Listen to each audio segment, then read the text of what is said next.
कुसुम, कुसुम। भाई क्या बात है, आज तो बहुत चहकते हुए ऑफिस से आ रहे हैं आप। कुसुम, बात ही इतनी खुशी की है, तुम भी सुनोगी ना तो खुशी से उछल पड़ोगी।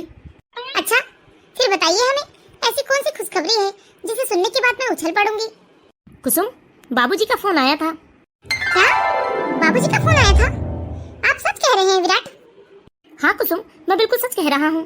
बाप रे, इतने सालों के बाद अचानक बाबूजी ने फोन किया। मुझे तो अभी भी अपने कानों पर यकीन नहीं हो रहा है।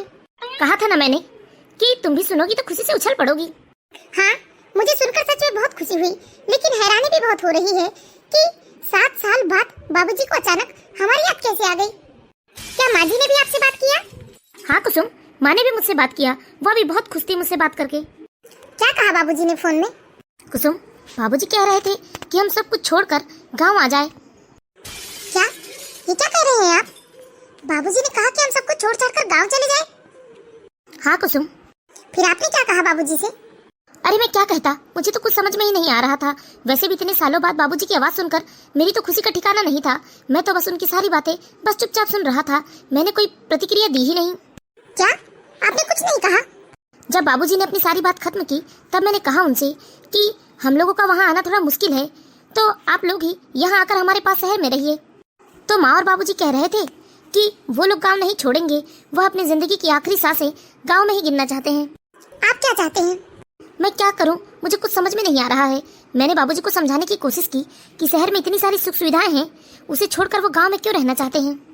ये तो खुशी के साथ साथ एक बड़ी दुविधा भी है हमारे जीवन के लिए। क्या आप नौकरी छोड़कर गांव में जाकर रहना चाहते हैं? कुसुम, तुम परेशान मत हो, मैं कुछ न कुछ रास्ता निकालूंगा। अभी तो इतने सालों बाद माँ बाबूजी ने मुझसे बात की है कि मैं एकाएक उन्हें किसी चीज के लिए मना भी नहीं कर सकता। देखिए, मुझे भी कोई समस्या नहीं है गांव में जाकर रहने में, लेकिन हमारी बेटी के भविष्य का क्या होगा? क्या गांव में अच्छी स्कूल है? सच में कुसुम, मैं ये कैसी अजीब सी असमंजस में फंस गया हूँ। क्या करूँ क्या नहीं, कुछ समझ नहीं आ रहा है। वैसे भी माँ मुझसे कह रही थी कि मैं अपने प्यार के लिए सब कुछ भूल बैठा हूँ, अपने माँ बाप को भूल गया हूँ। देखिए जी, मैं भी चाहती हूँ कि रिश्ते सुधर जाए। जो सब कुछ हमने 7 साल पहले खोया है वह सब कुछ हमें वापस मिल जाए, लेकिन शहर छोड़कर गांव में जाकर रहना ये थोड़ा कठिन लग रहा है मुझे अपने बच्चे के भविष्य के लिए। अच्छा जाइए, आप फ्रेश हो जाइए, तब तक मैं चाय बनाती हूँ, बाकी बातें हम बाद में बैठकर करते हैं। ठीक है कुसुम। हे भगवान, मैं क्या करूँ? मुझे भीतर ही भीतर बहुत घबराहट हो रही है। मैं विराट से ज्यादा कुछ बोल भी नहीं सकती, नहीं तो उन्हें लगेगा कि मैं उन्हें उनके माता पिता से दूर करना चाहती हूँ या उनके माता पिता को अपनाना नहीं चाहती हूँ। कहीं अगर मैंने कुछ ज्यादा कह दिया तो इन्हें ऐसा ना लगे कि जैसे मैं उनके माता पिता से दूर हूँ वैसे इन्हें भी इनके माता पिता से दूर रखना चाहती हूँ, इनके माता पिता की सेवा नहीं करना चाहती हूँ।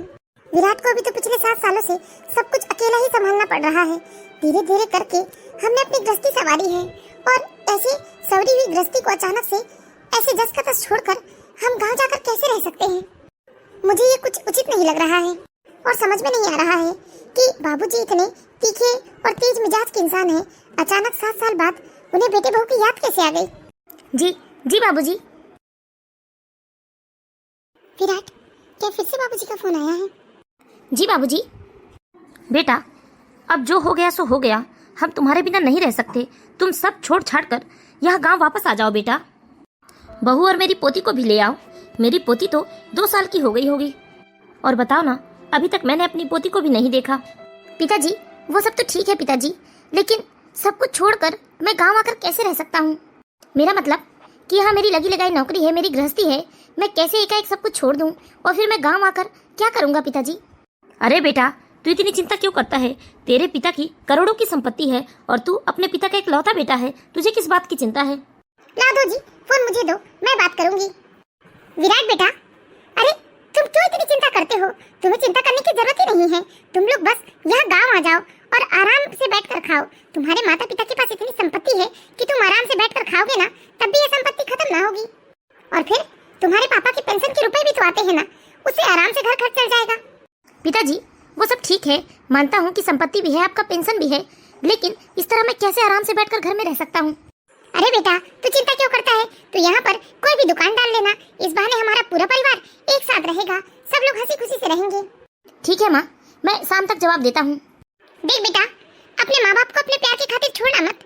अब हम लोगों से तो गलती हो गई थी जो 7 साल हमने अपने कलेजे के टुकड़े को अपने से दूर रखा, लेकिन अब नहीं बेटा, अब हम तेरे साथ रहना चाहते हैं और आखिरी दम तक तेरे साथ ही रहेंगे। ठीक है माँ। क्या हुआ जी? क्या कहा माँ बाबूजी ने? वही कुसुम कि सब कुछ छोड़ छाड़ कर हम गांव चले जाएं। वहाँ हमारा गुजर बसर सब कुछ आराम से हो जाएगा। क्या? ऐसे कैसे जी? हमारी एक बेटी है, हमें अपनी बेटी का फ्यूचर भी देखना है और आप कैसे हाथ पे हाथ धरकर आराम से बैठकर घर में खाएंगे? अच्छा लगेगा? ये आपकी कमाने की उम्र है। हाँ कुसुम, मैं सब जानता हूँ और मुझे ना हमारी गुल्लो की भविष्य की चिंता भी नहीं है। पापा के पेंशन के रुपए आते हैं और करोड़ों की जमीन भी है और साथ में किराए से 3-3 4-4 ट्रैक्टर भी चलते हैं पिताजी के करोड़ों की जमीन से ना हमारा भविष्य सुरक्षित हो जाएगा। लेकिन फिर भी इस तरह सब कुछ छोड़ छाड़ कर खाली बैठ जाना, ये अच्छा होगा क्या? कुसुम, पिताजी वही तो कह रहे हैं कि मैं घर में खाली नहीं बैठूंगा, बल्कि कोई दुकानदारी संभाल लूंगा गाँव में। माँ और पिताजी बहुत उदास थे कुसुम, कह रहे थे कि मैं रुपए पैसे कमाने के चक्कर में अपने माता पिता से बहुत दूर हो गया हूँ। मुझे ना ये सब बहुत अजीब लग रहा है, क्योंकि मैं विराट के पिताजी को अच्छे से जानती हूँ। वह बहुत ही दूरदर्शी इंसान है और आज से 7 साल पहले की बात मैं भूल नहीं सकती। उन्होंने अपने ही बेटे और बहू को लव मैरिज करने के लिए इतनी बड़ी सजा दी कि घर से धक्के मार कर निकलवा दिया। हम लोग दर बदर शहर में यहाँ से वहाँ भटकते रहे। बड़ी मुश्किल से इनकी नौकरी मिली थी। तब बाबूजी को इन पर जरा भी तरस नहीं आया और आज अचानक 7 साल बाद इतना प्यार कैसे उमड़ आया? अरे बाबूजी तो बाबूजी, माँ भी कितनी कठोर और निर्दयी है, मैंने उनका भी स्वभाव देखा है। लेकिन इस तरह से उनका अचानक वापस आ जाना थोड़ा गहरी चिंता का विषय है। लेकिन मैं विराट को मना भी नहीं कर सकती, वरना वो मुझे कहेंगे कि मैं उन्हें उनके माता पिता से दूर करना चाहती हूँ। कुसुम अपने सास ससुर का इतना बदला हुआ रूप देखकर बहुत ही चिंतित थी, क्योंकि कुसुम अपने सास ससुर के व्यवहार से वाकिफ थी। उनकी सास कमला देवी बहुत ही निष्ठुर, निर्दयी और कठोर दिल वाली माँ थी और पिता आलोकनाथ जी भी बहुत ही कठोर थे, क्योंकि आज से ठीक 7 साल पहले उनके बेटे विराट ने कुसुम से प्रेम विवाह किया था, जिससे वो इतने नाराज थे कि उन्होंने सारी सीमाएं पार कर दी थी। बहू बेटे को धक्के मारकर घर से बाहर निकलवा दिया था। यहाँ तक गांव में किसी को भी दाना पानी देने से मना कर दिया था। गांव में अच्छी खासी पंचायत बिठा दी गई थी, जिससे मजबूर व परेशान होकर विराट और कुसुम शहर आकर एक नई गृहस्थी बसा लेते हैं। सब कुछ बहुत अच्छा चल रहा था, लेकिन अचानक से कुसुम के सास ससुर का इस तरह वापस आकर अपनी गलतियों के लिए माफी मांगना और उन्हें सब कुछ छोड़कर गांव बुलाना, ये कुसुम को बड़ा अजीब लग रहा था। कमला, तुम्हें क्या लगता है विराट बहू और हमारी पोती को लेकर आ जाएगा? हाँ, क्यों नहीं आएगा? अरे रुपयों में वो चमक होती है ना कि किसी को भी वो अपनी ओर आकर्षित कर लेती है। वैसे भी हमने विराट को रुपयों पैसों सहित जमीन जायदाद का कितना लालच दिया है। उसे हमने बता दिया है कि हमारे पास करोड़ों की संपत्ति है। और इतना सब कुछ जानते हुए कोई बेटा यदि माँ बाप के पास न लौटे ना, तो यह तो बहुत ही आश्चर्य की बात होगी। मैं जानती हूँ विराट जरूर आएगा। अच्छा है, आना भी चाहिए उसे। जरूर आएगा। मेरे कलेजे की आग ना अभी ठंडी नहीं हुई है।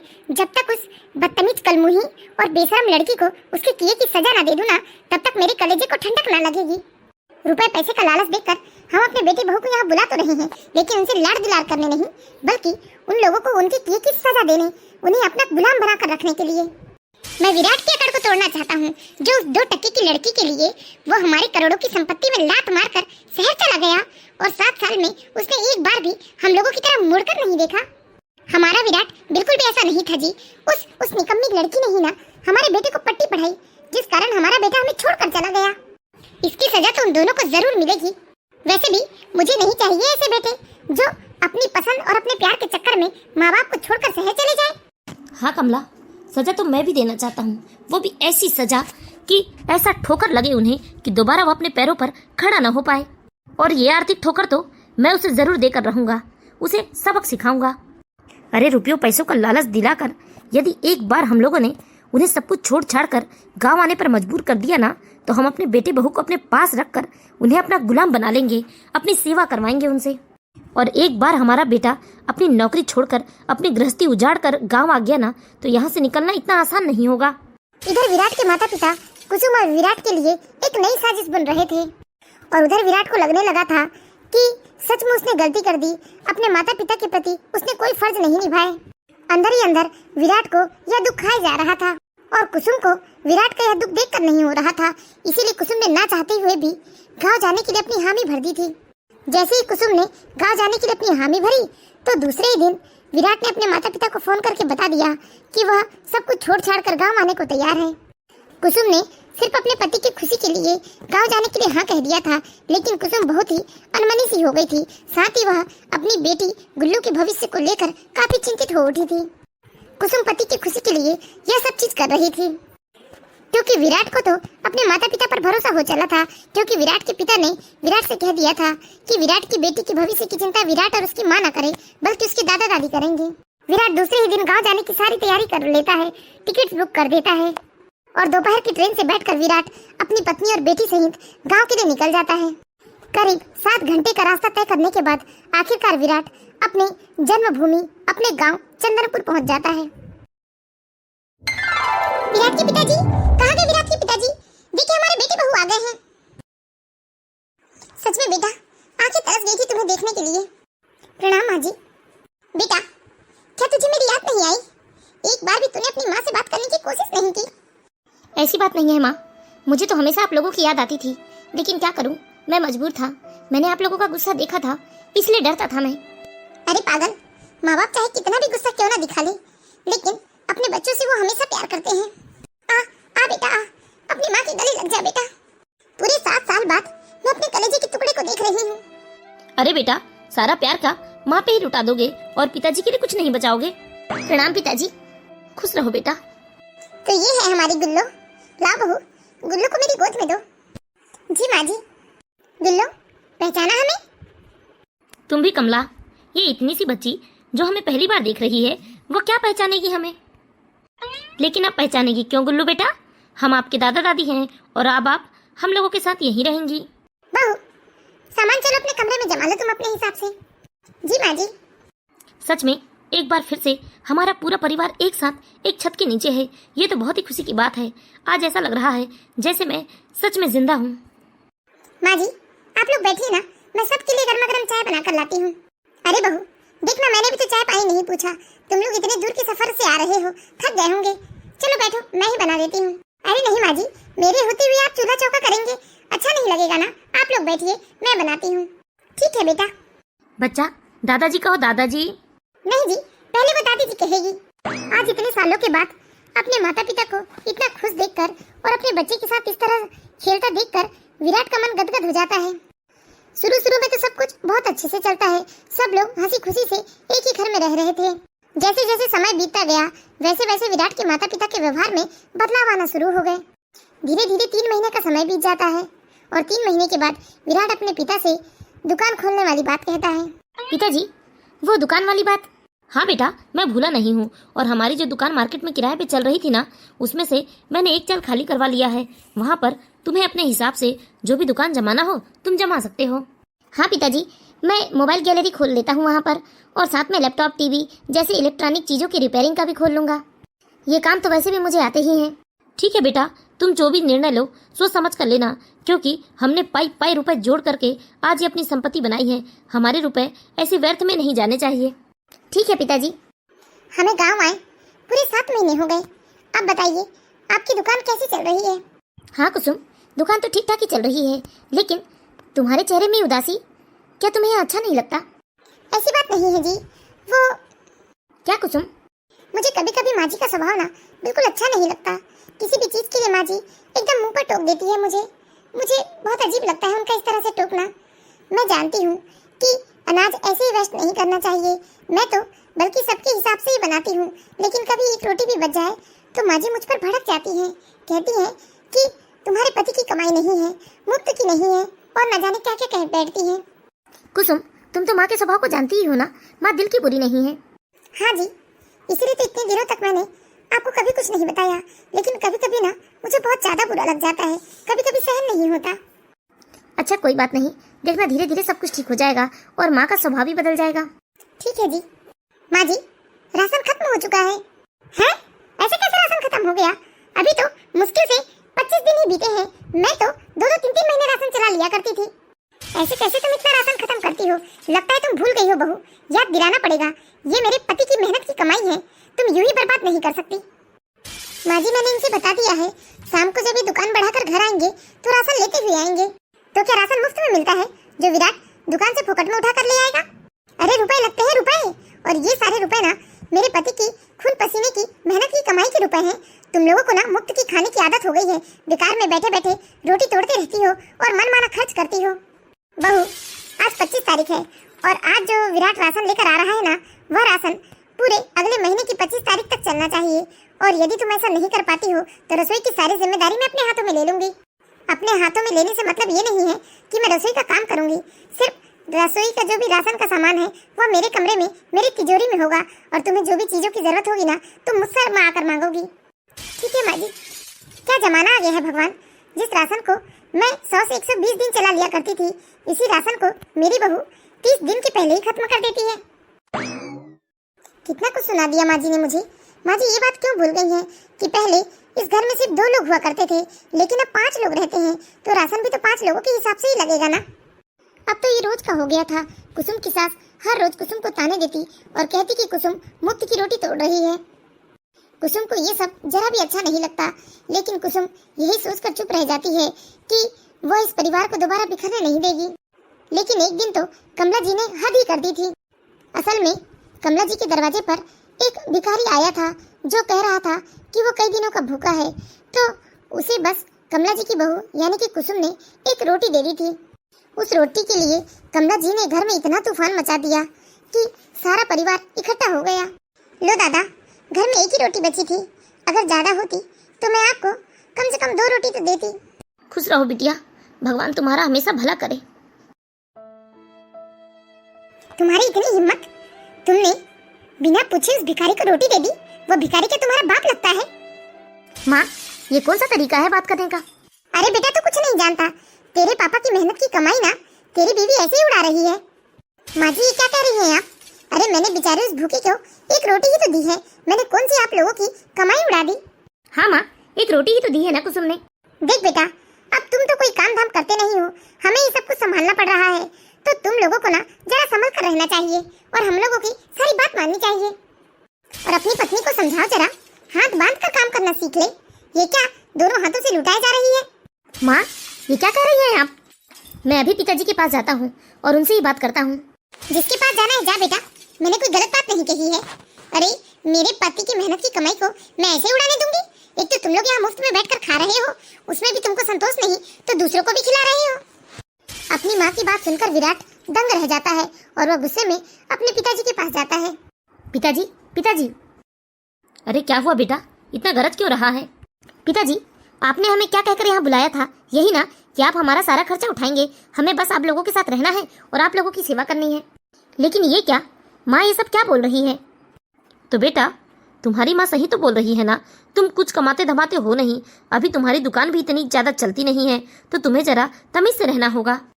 हमारी कमाई बैठकर खाओगे और हम पर ही रोब झाड़ोगे, ये तो अच्छा नहीं है ना बेटा। और यदि तुम लोग बैठकर मुफ्त की रोटी खाना चाहते हो ना, तो तुम्हें मुंह बंद करके खाना होगा। तुम्हारी माँ इस घर की मालकिन है, वह जो कुछ भी बोलेगी ना वो सब तुम लोगों को सुनना पड़ेगा। और इस तरह बेकार की शिकायत लेकर मेरे पास मत आया करो।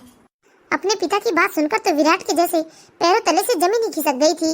जो पिताजी उसे वापस बुलाने के लिए उसके सामने गिड़गिड़ा रहे थे, आज वह कैसे ताव में बात कर रहे हैं।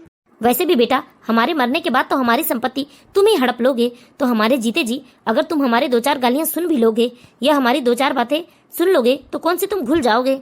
और इतना सब कुछ हड़प कर खाओगे तुम लोग, फिर भी तुम लोगों को सुकून नहीं है। तुम्हारी पत्नी के लक्षण भी ठीक नहीं है।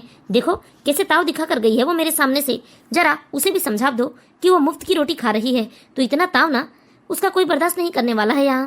हे भगवान, इस घर में हमारा फ्यूचर क्या होगा? क्यों हम शहर से सब कुछ छोड़ छाड़ कर यहाँ आ गए? कुसुम, मेरे होते हुए तुम्हें हमारे फ्यूचर की चिंता करने की जरूरत नहीं है। मैं कुछ ना कुछ हल निकाल लूंगा, तुम रोना बंद करो। कैसे रोना बंद करूं जी? देखा आपने माँ बाबूजी को कैसे कैसे शब्द बोलते हैं। हमारी बच्ची बड़ी हो रही है, कल को ये सब वो सुनेगी समझेगी तो सोचो क्या असर पड़ेगा उस पर। मैं अभी माँ बाबूजी के पास से आता हूँ।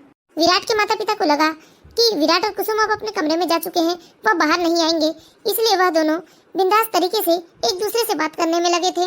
उनकी सारी बातें विराट सुन लेता है। आपने बहुत अच्छा किया जो इन लोगों को संपत्ति का लालच देकर यहाँ पर बुला लिया। इन लोगों को क्या लगता है कि लव मैरिज करके आराम से शहर में अपनी गृहस्थी बसा कर रहेंगे? अच्छा हुआ जो हमने इन्हें सब कुछ उजाड़ कर यहाँ आने के लिए मजबूर कर दिया।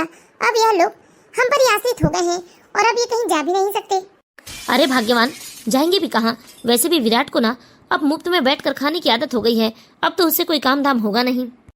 वैसे भी अब हमारा बेटा कमाने लायक कर ही कहाँ गया है, और दौलत के लालच में उसे भी हमारी गुलामी तो करनी ही होगी। बहुत अच्छा आइडिया लगाया है जी आपने। राहुल अपने माता पिता की सारी बात सुनकर दंग रह जाता है। वह उसी पांव वापस अपने कमरे में लौट जाता है। इसी तरह रात बीत जाती है और अगले ही दिन कमला देवी देखती है कि उनकी बहू रसोई में अब तक नहीं आई, तो वह घर में बहुत हल्ला दंगा करना शुरू कर देती है। ये क्या, महारानी अभी तक रसोई में नहीं आई है? इसे क्या मैंने यहाँ पर मुफ्त की रोटियां तोड़ने बुलवाई है? अभी जाकर इसकी खबर लेती हूँ। लगता है अभी तक अपने कमरे में आराम कर रही है। अरे ये क्या, सुबह सुबह यह सवारी कहाँ चली? तुम लोग घूमने जा रहे हो तो उसका खर्चा हम लोग तो नहीं देंगे? माँ, मुझे आप लोगों से कुछ चाहिए भी नहीं। आप लोगों को ऐसा क्यों लगता है कि आपकी संपत्ति के लालच में हम लोग आपके गुलाम बनकर रहेंगे? माँ बाबूजी, मुझे अभी भी आत्मसम्मान के साथ जीना आता है और मैं शहर जा रहा हूँ। अरे बेटा, आत्मसम्मान से पेट नहीं भरता। वैसे भी तुम शहर में जाकर आखिर करोगे भी क्या? विराट, दोबारा से शुरुआत करना इतना आसान नहीं होगा। मैंने आपको कभी बताया नहीं, लेकिन शहर में मैंने अपना खुद का फ्लैट खरीद लिया है पिताजी। एक बात और पिताजी, आप लोगों की जानकारी के लिए बता दूं मैं आप लोगों को, मैंने वहाँ पर कुछ भी नहीं उजाड़ा है। मेरी बसी बसाई गृहस्थी वहाँ पे ना इंतजार कर रही है। मैंने तो बस यहाँ इसी मुंह में चलाया कि मुझे मेरे माता पिता का प्यार मिलेगा, मैं कुछ दिन अपने माता पिता के साथ रहूंगा और उसके बाद उन्हें मनाकर अपने साथ शहर ले आऊंगा। अच्छा ही हुआ जो मैंने वहाँ कुछ भी बर्बाद नहीं किया। मैंने तो अपनी जॉब से रिजाइन भी नहीं किया है, मैं वर्क फ्रॉम होम कर रहा था, लेकिन मैंने यह बात आप लोगों को नहीं बताई। मुझे लगा था कि कुछ दिन यहाँ पर रहकर मैं आप लोगों को जैसे तैसे मनाकर अपने साथ शहर ले आऊंगा। चलो कुसुम। विराट, अगर तूने हमारी बात नहीं मानी तो तुझे मेरी संपत्ति में से एक फूटी कौड़ी भी नहीं दूंगा मैं। पिताजी, मुझे कुछ चाहिए भी नहीं, अपने खर्चे चलाने लायक तो मैं कमा ही लेता हूँ, और अपनी बेटी के भविष्य के लिए भी ना मैं कुछ न कुछ तो जोड़ ही लूंगा, लेकिन मुझे ऐसी संपत्ति नहीं चाहिए जो किसी की गुलामी करके मिले। तू मेरा बेटा होकर मुझे इतना ताव दिखा रहा है, अब तो सच में मैं अपनी संपत्ति का एक कौड़ी भी तुझे नहीं दूंगा। अगर तुझे संपत्ति चाहिए तो तू लौट कर आ जा, वरना मैं अपनी संपत्ति अनाथालय में दे दूंगा, लेकिन तुम जैसे निकम्मे बेटे को नहीं दूंगा। अच्छा ये बाबूजी, जो लाखों अनाथ लोग हैं उनको आपके रुपयों का सहारा मिल जाएगा। मुझे बहुत खुशी हुई आपके विचार जानकर। चलो कुसुम। यह क्या जी, सच में विराट तो चले गए अपनी पत्नी और बच्ची को लेकर? मुझे तो लगा था कि संपत्ति के लालच में वह नहीं जाएगा, हमारी सब बातें सुनेगा, लेकिन हम गलत निकले जी। हाँ कमला, मैं भी देख रहा हूँ कि हमारा बेटा हमें छोड़कर चला गया। जो भी हो जी, आज हमारे बेटे ने साबित कर दिया है कि उसे किसी की संपत्ति का लालच नहीं है। उसमें अभी भी रीढ़ की हड्डी है और वह खुद ही अपने दम पर अपने परिवार की देखभाल कर सकता है। सही कह रही हो कमला। विराट अपनी पत्नी और बच्ची को लेकर वहाँ से चला जाता है और विराट के माता पिता छोटा सा मुंह लेकर बस विराट और उसके परिवार को जाते हुए देखते रह जाते हैं। तो हम आशा करते हैं दोस्तों आप लोगों को ये कहानी जरूर पसंद आई होगी। यदि कहानी अच्छी लगी हो तो प्लीज इस वीडियो को लाइक कीजिए और इसी तरह की मोरल स्टोरीज देखते रहने के लिए हमारे चैनल बालाघाट की बेटी को सब्सक्राइब करें।